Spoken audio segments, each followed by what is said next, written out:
All right, let's just jump right in.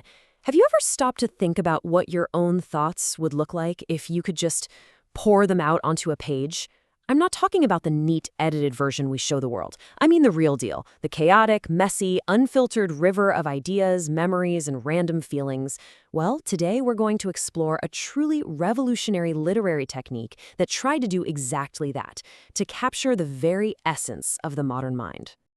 Whoa. Okay, so take a look at this. There's no punctuation, really, no filter. It's just a raw torrent of emotion and memory from James Joyce's masterpiece, Ulysses. Now, it's confusing, right? It's maybe even a little jarring to read, but you can't deny it's also incredibly immediate and alive. This is where literature was going. So the big question is, what on earth happened? How did we get from the nice, orderly, predictable plots of the 19th century to that? To really get this radical shift, we first need to understand the world that basically broke the traditional novel apart. And it's because the world itself was breaking apart. You know, the early 20th century wasn't just a new chapter in history. It was like someone wrote a completely different book. All the old certainties were just gone. And artists desperately needed a new language to even begin to describe this new, chaotic reality. I mean, the contrast is pretty stark when you look at it. The Victorian world, that was all about order, stability. There was this belief in an objective truth that everyone could basically agree on. But the modern worldview, it saw chaos. The new thinking was that the only reality we can ever truly know for sure is our own subjective experience. And that led to this idea of the fragmented self.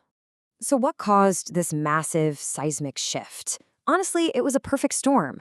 You had the unbelievable trauma of the Great War of World War I. You had Sigmund Freud suddenly telling everyone about the subconscious mind. The old religious stories were losing their power, and people were feeling more and more isolated in these massive anonymous cities. All of this just shattered that old unified view of the self. And Virginia Woolf, well, she gave us the perfect metaphor for this new way of thinking. She said, look, life isn't a neat, straight line of events, like a row of streetlights or gig lamps. No, it's a luminous halo.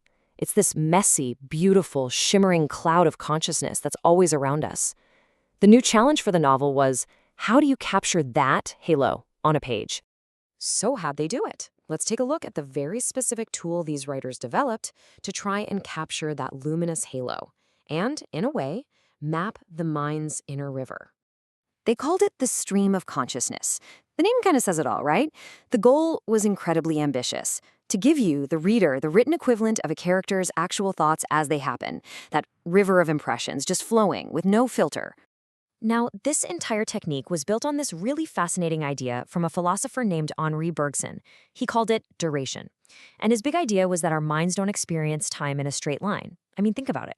A really boring 5-minute meeting can feel like it lasts an hour, but an amazing hour with friends can feel like 5 minutes. That's what he called mind time. So this gives us two kinds of time. You've got clock time, objective, external, ticking away second by second. That's Virginia Woolf's series of gig lamps. And then you've got mind time, internal, subjective, jumping all over the place. That is the luminous halo. And stream of consciousness novels, they live almost entirely inside mind time. And no two authors mastered this new way of writing quite like James Joyce and Virginia Woolf. But what's so incredible is how they both used the same basic technique to create completely, wildly different effects. So let's put them side by side. You have James Joyce with Ulysses, going for the raw, visceral, totally unfiltered mind. And then you have Virginia Woolf with Mrs. Dalloway, who takes this much more lyrical, controlled approach she called tunneling. So let's break that down a bit. Joyce's goal was, well, it was radical.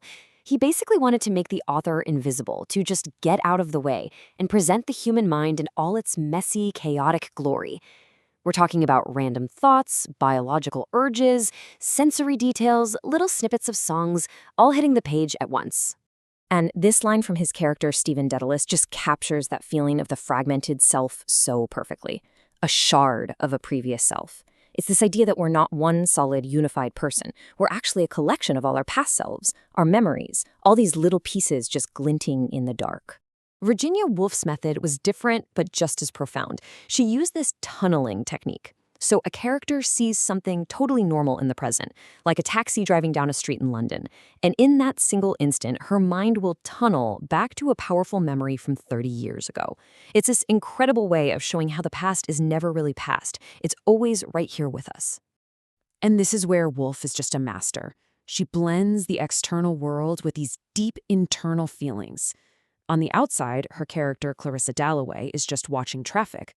But inside her mind, she's feeling this profound sense of isolation and even a kind of existential dread. That is the tunneling effect right there in action. And this was not just some intellectual game for them. Woolf directly connects this mental fragmentation to the very real trauma of the Great War.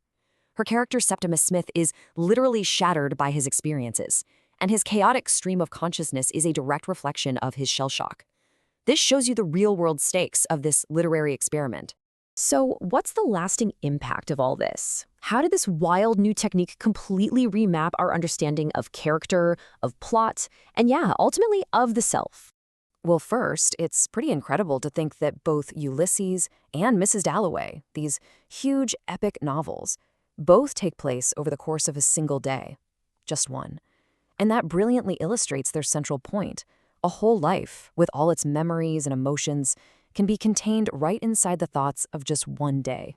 And this really became the core takeaway. The plot was no longer about what happens to a character. The plot is the character's mind. The real journey isn't a walk across London or Dublin. It's a psychological trek through all the different layers of a person's identity. The city itself just becomes a map of the mind. So, what did we learn from this whole literary revolution? Well, that the self is always changing. It's a process, not a fixed thing. That our inner lives are where the real drama unfolds.